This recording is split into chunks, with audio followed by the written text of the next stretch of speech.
നമസ്കാരം. National broadcasting news ഇന്ത്യയിലേക്ക് സ്വാഗതം. തൃശൂർ ജില്ലയിലെ എല്ലാ വിദ്യാഭ്യാസ സ്ഥാപനങ്ങൾക്കും ഇന്ന് അവധി പ്രഖ്യാപിച്ചു. ശക്തമായ മഴ തുടരുന്ന സാഹചര്യത്തിലാണ് തൃശൂർ കളക്ടറുടെ ഈ തീരുമാനം. പ്രൊഫഷണൽ കോളേജുകൾ, CBSE, SCSE, കേന്ദ്രീയ വിദ്യാലയങ്ങൾ, അംഗനവാടികൾ, മദ്രസകൾ, ട്യൂഷൻ സെന്ററുകൾ എന്നിവ ഉൾപ്പെടെ ജില്ലയിലെ എല്ലാ വിദ്യാഭ്യാസ സ്ഥാപനങ്ങൾക്കും അവധി ബാധകമാണ്. മുൻകൂട്ടി നിശ്ചയിച്ച പരീക്ഷകൾക്കും അഭിമുഖങ്ങൾക്കും മാറ്റമുണ്ടായിരിക്കില്ല. നിലവിൽ 9 ജില്ലകളിൽ യെല്ലോ അലേർട്ടും പത്തനംതിട്ട, കോട്ടയം, ഇടുക്കി, എറണാകുളം, തൃശൂർ എന്നീ 5 ജില്ലകളിൽ അടുത്ത 3 മണിക്കൂറിന് ഓറഞ്ച് അലേർട്ടും പ്രഖ്യാപിച്ചിട്ടുണ്ട്.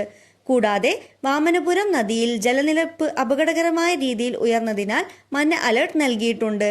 നദിക്ക് സമീപം താമസിക്കുന്നവർ ജാഗ്രത പാലിക്കണമെന്നും നദിയിൽ ഇറങ്ങരുതെന്നും അധികൃതർ മുന്നറിയിപ്പ് നൽകി. കൂടുതൽ അപ്ഡേറ്റ്സിനായി കാത്തിരിക്കുക. National broadcasting news India. നന്ദി.